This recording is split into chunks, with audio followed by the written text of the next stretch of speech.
My name's Liv. I am SEO lead here at Digitaloft. So I oversee all of our SEO offering. So that includes all of the technical SEO, all of the strategy, and then a little bit of content as well. I am responsible for making sure that all of our strategies are very much industry leading and staying ahead of the curve, whether that includes AI, which I think we're going to talk about a little bit on this panel, e-commerce as well, and anything else that Google and the wider world of search wants to throw at us. Perfect. Who wants to go next? Juliette?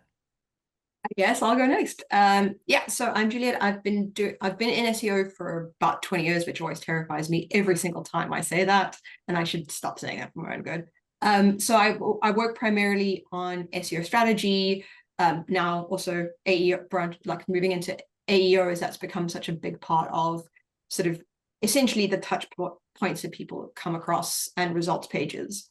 And specifically, I specialize in enterprise level SEO and regulated markets, so like tobacco and gambling. So that's a little bit about what I do. Perfect. Thank you. Freddie? Yes, I'm Freddie. I've been in SEO about 14 years, formerly in-house luxury homeware retailer. So I led like kind of strategy there, kind of grew the team internally. We grew the channel to just over £10 million in annual revenue by the time I left, from virtually zero when I started a few years before. Now working with e-commerce brands all over the world, kind of consulting and helping them scale their organic search channels. And I've also got my very own small e-commerce brand selling cricket bats as well. Perfect. Well, thank you for being here, Freddie. Really, really pleased to have you back after your awesome session at this event last year. And lastly, Matt. Hi, so I'm Matt Coughlan, head of SEO at MyProtein, part of the THG group. Right now, I'm busy exploring how AI is reshaping the SERPs, how brands can win visibility in the merchant listings, and figuring out what next, what the future looks like in e-commerce. And then pick your acronym: SEO today, AEO tomorrow. Oh, absolutely. Absolutely. And so I think that leads very, very nicely, Matt, I think, into where I want to start today. And I think how we'll run this, let's, whoever has on the panel has an answer, let's just turn this into a great conversation about what's going on, what's coming. And yeah, so I think where I want to start is looking back very, very quickly before we look to the future. As to the last year in e-commerce, obviously we've got a mix on our panel today of agency, in-house, freelance, formerly in-house. And I think for a lot of us, the last year in this industry has been very conflicting in terms of what people are saying is happening. But I think from all of our perspectives, what are we seeing in e-commerce right now? Over the past 12 months, what's your takes on what's happened, what we've seen in the last year? And that's as good a place as any to start before we move on to the future. I think I'd say the biggest change that I've seen, obviously there's been so much change with AI and LLMs and the sort of the adoption there, and there have been obviously huge developments, as we've spoken about kind of in the different sessions today. But I think the biggest impact, the big thing that I'm seeing having the biggest impact on businesses' bottom lines is probably organic shopping listings and merchant listings. I think a lot of people, for those real commercial intent queries, are very much still going to Google. And I've seen brands that have ranked position 1 for their target keywords, have always ranked position 1 for their target keywords, and still do see absolute drop-offs in traffic and revenue if they are not showing up in merchant listings. Yeah, I think it's a very, very good point. Matt, you mentioned that. What are you seeing on that front? Same on our side, big drop-offs. We're a global brand. Like the USA today, like one example would be we rank really highly for like creatine powder, one of our core products. I think we're sort of say position 2 or 3 organically. So you'd imagine that in a few years ago would have had a very high click-through rate. Today, it's like you search for that, it's like landing on like the Amazon listing page for creatine. It's dominated by facets, filters, swathes of product listings, and the organic SERPs like nowhere to be seen. I don't think that's going to come to Europe. We have like more legislation and things stopping it here. But still, that's quite a scary world. I think the only way is down for click-through rate. I don't know how much lower it will go before we start seeing just AI mode and those kind of results start to replace the regular SERP. That's kind of what I'm expecting to happen. I'm just waiting to see when. Yeah, it's a really interesting one, I think, and really, I think you make a really good point there, Matt, on the difference between the UK and the US on that. And yeah, it's a strange one, isn't it? Because I think that whole those of us who've been doing SEO for some time, it always used to be the case of you rank position one and you will do really well. And that's changing. And I think, that mindset has to shift with it. Freddie, Juliette, either of you, what are you seeing? Anything the same, different, any different perspectives to add from your experiences in these markets?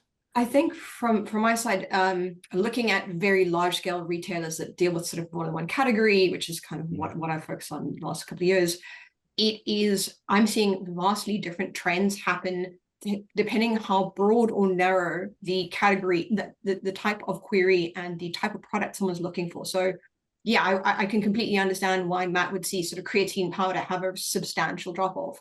But what I'm seeing is that when you get more specific, it's actually becoming, yes, you might get fewer impressions, but you're actually getting more traffic out of that, because people almost seem to be kind of jumping off of point one in what we think of the buying funnel and sort of landing on point 4 or 5. And what we would normally see, they're not kind of going back and forth to different sites, doing their own research. And that has accelerated, I'd say the first 6 months of the last year, I would say is very much around Google and their increasing amount of like personalization and the amount of elements that they're adding into the page, going, okay, great, how can we help you jump down your decision-making funnel and drop you off of where you want to be? And sort of from May onwards, AI has taken that button and sort of taken it up to 11 and gone, let's really make it super hyper-personalized. Let's give you all the information you can. And I think definitely there is much more in the initial stages of awareness that's being impacted by this increased personalization. Whereas I think lower down the funnel, we're seeing a little bit more about, okay, someone's made a decision, they're coming in, they actually know what they want. They're not visiting us and Amazon and another third site to make a decision. They're going, we know what we want before we get to you. And if you have it, great, we're going to get it. If you don't have it, the experience will be that much worse. And we're subsequently that much less likely to return to you. But if you have what we want when we get to you, great. So really, yeah, it's a fantastic perspective to bring in. I think, a great example of what we see in, with the different intents behind different queries. Freddie, anything to add from you on that? To be fair, much the same as what people have said. I think it presents a unique challenge with the additional traffic coming in from merchant listings versus kind of like product listing pages, is that traditionally people would click through to that product listing page and then click through to various products, and it kind of keeps them on your site a lot easier.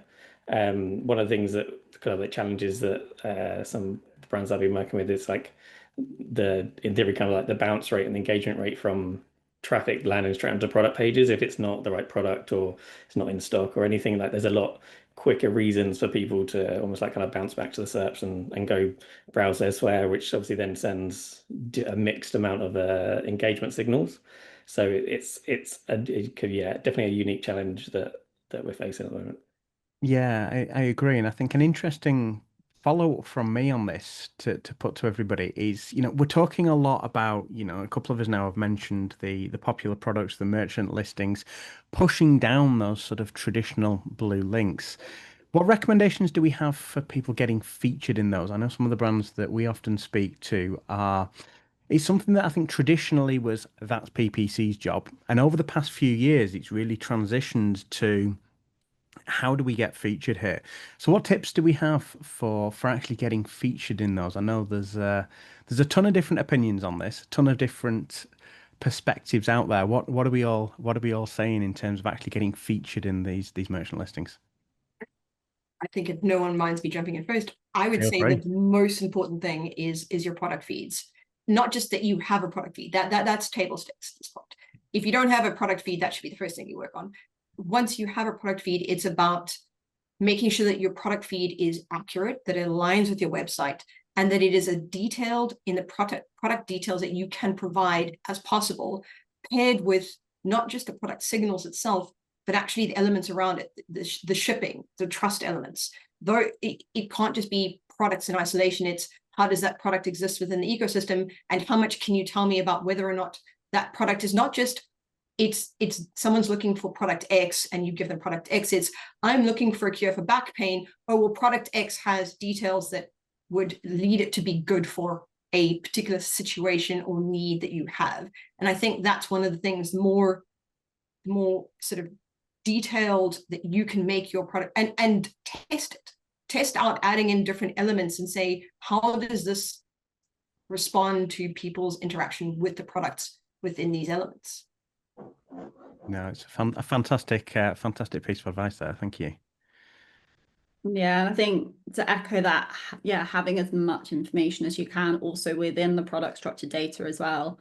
But then also the more information that you have, you do then need to be more careful to make sure that all of this information is aligned, because that's probably, I know, James, you hinted at earlier in your talk, one of the biggest issues that we're seeing for e-commerce clients in terms of merchant listing visibility is that mismatch. Yeah. And sometimes it is the absolute tiniest thing that it's picking up another price from somewhere else on the on-page content, whether it's like a VAT inclusive price or something like that, and then comparing that to what's in the feed and what's in the 100%. I think well. it's that mismatch with, and I know exactly what you're referring to there, Liv. It's that mismatch between what's in the feed, what's in the structured data, what's on the page. And I think, I can remember, I can think of a separate conversation I've been having with a brand, not too dissimilar for that, where the feed was calculating tax ever so slightly differently. This is brand in the US. Feed was calculating tax ever so slightly differently because of a promo discount that was being applied. Google was going, nope, no, you don't. So I think, sometimes it's not obvious. And anybody else, any thoughts, testing they've done, insights to share on winning in those? So we use a content API for our primary feed. So one thing we're doing is that's pulling directly from the website. So we don't have control over the product name. It just pulls it as it appears on the website. Yeah. One thing you can do is use a supplementary feed to overwrite any of those values. So one thing we're playing around with is testing different variations or adding additional detail or playing with the length so that it fits or sort of plays ball better with the different types of merchant listings you get, whether that's like a product carousel. And then also using Google's AI tools directly within the feed. So again, just using a standard product image, it'll pull through a primary image from the website, which is just a vanilla packaging, no background. So you can use the AI generation to put any background you want in, I guess using Nano Banana. And there's also an option there to animate and create videos. So yeah, override, do some testing. Fantastic. And Freddie, anything from you on that? Yeah, so a couple of extra things. So kind of price competitiveness seems to obviously impact click-through rate more than visibility. So that's something kind of that we've been checking with a few brands in terms of their kind of like price matching and comparison type things with competitors. Obviously, it varies slightly whether it's you're the brand and it's your own product that no one else sells versus if it's like a Nike trainer that you're kind of competing against lots of other retailers for on that side of things. And then almost like the standard other side of things from the UX perspective in terms of review signals, like kind of volume of reviews versus the other kind of people showing up, and kind of consistent stock availability again is massive. It's not obviously like just limited to the merchant listings, but it's something that's feels like it's playing a big part in terms of obviously the visibility. And if you're out of stock for a long period of time, then you lose the visibility, and then it's like a fight to get that back in. So not necessarily directly kind of SEO things, but like the things that inevitably play a factor in your performance. Play a factor, yeah. And I think I think that's a really great point, because I think what we're seeing is what I'm hearing from yourselves is that SEOs can't just work in isolation on these things anymore. There's so many, SEO often get blamed when things aren't going right, but there's so many more sort of influential factors right now in this. And I think, a really good one, we're talking about, we're talking a lot here about the merchant listings, popular products. Obviously, I don't know whether you all saw Google's announcement for what they're sort of rolling out into the US the last weekend about AI mode, conversational shop, an update to conversational shopping in AI mode. the agentic checkout and the ability for Google to call stores on your behalf to check stock. And I think the commonality factor that I saw in this was the shopping graph. The shopping graph got mentioned so many times, and it feels like this is becoming such a big deal for e-commerce retailers as a whole. What are we thinking about where this is heading? I think, we've already seen big changes. I think, this the point you've all made is that there's been big changes here over the past year. Where is this heading? Google is obviously, I know we're talking about Google, but we could just as easily talk about this in terms of OpenAI.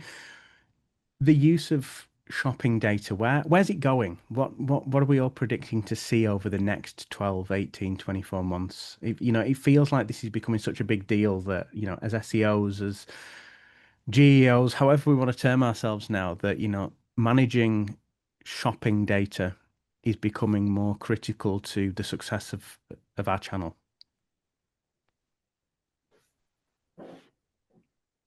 Yeah, it's an interesting one. I think there's so many different ways that this could go. Like, I think no idea really is too crazy in terms of what could happen with the whole agentic commerce thing.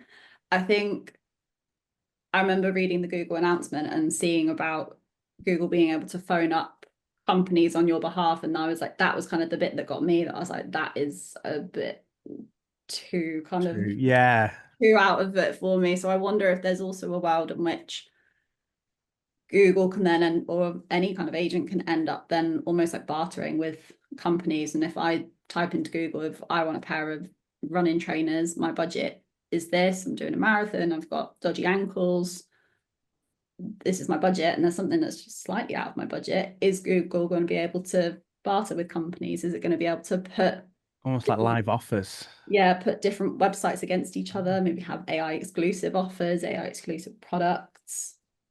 It's a good point. Yeah, I hadn't thought of that. I think it's wild, some of the things that are coming up. No. Anybody else? I mean, interestingly, just what you were saying about like, could they barter? It may be that eventually retailers can say, look, if someone is hesitant, or if they come and they leave again, maybe we can offer the AI 5% off or something like that. Yeah. But I think going back to your original question, like it could be negotiation. I think this is agent to agent commerce kind of really moving along. But back to the question around like the shopping graph specifically, I think during pandemic, Google essentially really built off of like the shopping graph, and it encouraged people through the use of free product listings to really kind of send as much shopping data. And working with large scale retailers, I have seen how much of essentially our product data has ended up powering different sections, especially in like very specialized areas. And Google essentially gone, great, we'll give you this value, but we want all of this data to kind of build off of to start with.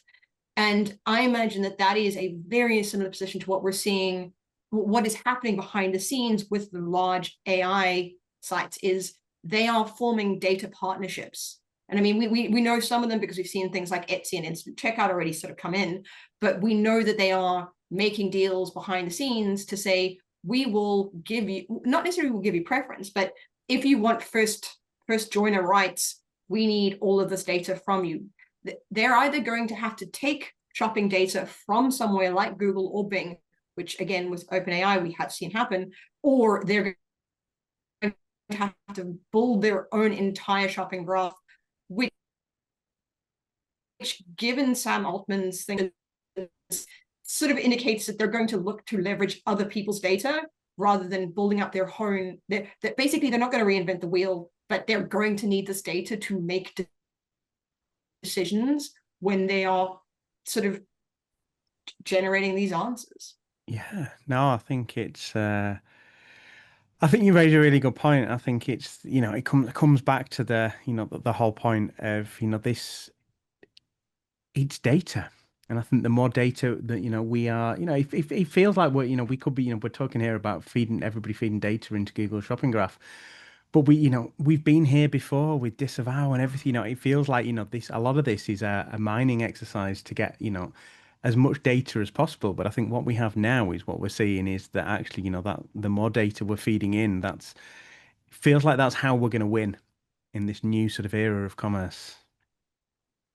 I think that there are a lot of people making either way on that one. Yes, we should feed in all data for the as the entry price for the visibility, but the flip side being, actually, if we give them everything, what reason is there for someone to come to our website unless you are the final retailer of a particular product? So there's definitely, I think, two sides, and part of that is also how that data gets acquired. Are you sending the equivalent of a merchant feed to ChatGPT because you've got an arrangement, or is it, yes, we're letting your training bot come in and scrape everything that's on our website to do with sort of as you will? And I think that's a big question that's being debated at sort of e-commerce sites of all sizes right now. Yeah, no, 100%. It's definitely a challenge, isn't it? So I want to move us in a slightly different direction. We've got 10 minutes or so left on this panel discussion, and I'm very conscious that we've spoken quite a lot already about some of the SERP features. What's everybody's take on how AI, ChatGPT, AI mode, AI overviews, etc., is impacting e-commerce across the funnel? I'm aware we've spoken a lot about product data, product feed shopping. What's everybody's take on how AI is sort of impacting the funnel, as it were? It's changing so much, isn't it? Yeah. It's gone from the linear model through to something entirely different. Not so much for myself, but when you look at like TikTok, Instagram, that's where people are doing all of the research these days. Reddit. And it was kind of touched on earlier that people probably know exactly what they want when they come to actually do the search in Google, more so than doing the top of funnel research there. And then you lose a lot of that control then, because you just don't know what or where your consumers are consuming that content. No, it's a fantastic point. I think I've been talking about it a lot as sort of moments that influence the buying journey. And I think, you raise a really good point there, Matt, that, we just don't know. We just don't have that sort of clarity that that I think some of us are used to. Yeah, it's almost compressed the funnel as well. Like, I think we're getting to a point, I think particularly with this agentic commerce, of you can do the whole discovery, comparison, evaluation, and transaction in one search, one click, whereas it used to be sort of that quite long, drawn out journey. And I think that's going to have quite a big impact. I think when you break it down, the whole research, evaluation, consideration part of the funnel is the bit that has definitely changed the most. That is where people are going to ChatGPT. That's where people are going to Reddit to do that whole evaluation of, Matt, you probably have it with your products, of what's the best creatine powder. Of they don't want to go to MyProtein for that advice. They want to go to Reddit. They want to go to ChatGPT. And it's also then just making sure that you are surfaced in whoever is talking about the best. Got to be surfaced. It's not just going to be you, is it?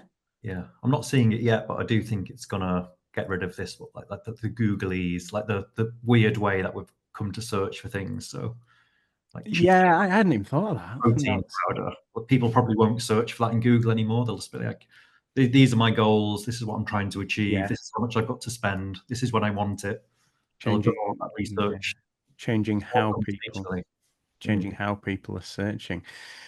And as a follow-up on that, then what are we all thinking and seeing around sort of the development? And I know we're veering maybe a little bit away from the core of SEO here, but that sort of development of integration to things like instant checkout. I know from sort of client experience, it feels like a lot of the brands we work with are in one of two camps. They're either on it the day it's announced, and their development teams push that as the highest priority thing within the company, or it's a let's wait and see what happens here. So what's everybody's take on the priority? I think a lot of brands struggle with, we hear the hype of instant checkout, etc., and that hype is there to jump on it. What should people be, how are you guys thinking? So personally, from kind of like speaking to some users, I think some users are still quite skeptical of almost like AI's selection process in terms of like that instant checkout and the recommendations, and they still want to go and browse a site just to get a bit more depth of information sometimes. It's kind of like very loosely similar to how you can ask Alexa to go buy yourself some new batteries, but you don't really trust Amazon to give you the right ones or the best like value. So I think there's definitely some kind of apprehension from a user side, and that probably informs some of the decisions of brands. But then likewise, I think it also greatly depends on your audience and kind of like who, like, kind of, is your audience already using ChatGPT for other things and things like that. Whereas like my mum will not be using ChatGPT to search for anything like that. She'll still be using Google. Obviously, she might hit AI overviews and AI mode and stuff like that, but it's like very audience specific, I think, whether you should be prioritizing some of these things. Yeah, no, that's a really good point. Anybody else got any thoughts on that? Yeah, I think we I'm definitely really do. excited for it. Sorry, go ahead, Olive. I was just going to say, I definitely think we do kind of live in our own little tech bubble a little bit, almost, of thinking, yeah, everyone's using ChatGPT as much as us. Like, my dad used it for the first time the other day, and it was just to write an angry email to British Gas. Like, he's not using it to do his Christmas, he's not using it to do his Christmas shopping. But then on the flip side, I think I saw a stat that it was like 89% of B2B like purchases of using ChatGPT or some kind of LLM or AI to evaluate their decisions when buying. So it's, yeah, very much dependent on the audience, also dependent on the product as well, the value of the product and things like that. Sorry, Matt, what were you going to say? I mean, it just looks like such a frictionless, easy shopping journey. Like unbiased, like it will genuinely try and find you the best deals, the best products in the size, flavor, color that you want. So it's just a way off, isn't it? So like we're working on like the ACP feed, A2P, all of these things, but we've applied, but we're not expecting that to come through, maybe even in the US until, I don't know, middle of next year. Yeah. But we're just certain that it is coming, and I think it is going to revolutionize things. And I don't know, I probably could imagine my mum using it, because it is a much nicer experience than Googling for stuff, which can be really frustrating depending what you're looking for. Yeah, I think it's audience specific, but I think, one of the things that I keep saying is that we have to all accept that there is a new normal, but two, that change is coming. So we've got a couple of minutes left. So what I want to do, I want to go through the four of you, and what I'm going to ask you, sort of just off the fly, is we're nearly at 2026. What's your one tip or piece of advice on where brands should focus and prioritize over the next 12 months? Juliette, I'm going to start with you. So I would say it's very much in terms of prioritizing a decision, like making actual decisions. Like if you're kind of putting it off, and as you mentioned, like some people are waiting and seeing, you have to start making decisions, or the decisions are going to start getting made for you by what your competitors are choosing to do. And I think the second part of it refers a little bit to the previous couple of questions, is you need to consider where people's search behavior is changing, in terms of they're not just going to put in, I want creatine powder, they're going to put in, this is the problem I'm trying to solve. Yeah. Does your site, does your page actually answer that question? Or is it, I mean, yes, obviously we are trying to sell a product, but if you're not thinking about that aspect of it, how are you portraying it on the website? And the final part of it is, if someone's getting all their information from AI, how does that change what they expect to see when they do actually hit your website? Do they want to see all the content and all the information, or do they want to be able to just click a checkout button? Even if they don't trust AI, for instance, checkout, they are pre-prepped to get to the page. What do they expect to see when they hit that page to make it as frictionless as possible when they're on your website? Perfect. Thank you very much. Freddie, I'm going to come to you next. Yeah, so one thing that I'd prioritize is kind of like getting your feed data, structured data, product page content kind of all aligned, all as in-depth and full coverage as possible. So I think no matter whether that applies to merchant listings, whether that's like kind of future AI, agentic commerce and things like that, it's all going to help in some way or another. And maybe there needs to be different ways of doing things as things evolve. But I think having a focus on those areas will kind of like keep people competitive. Amazing. Thank you very much. Matt, I'm going to come to you next. Yeah, well, you touched on it. It's not just the job of SEO when we start heading towards this new world. So it's for brands. Like, my advice is go to your SEO team, your affiliate team, the PR team, the paid team. They all need to work together just to make sure that you've got a voice everywhere that your customers are hanging out.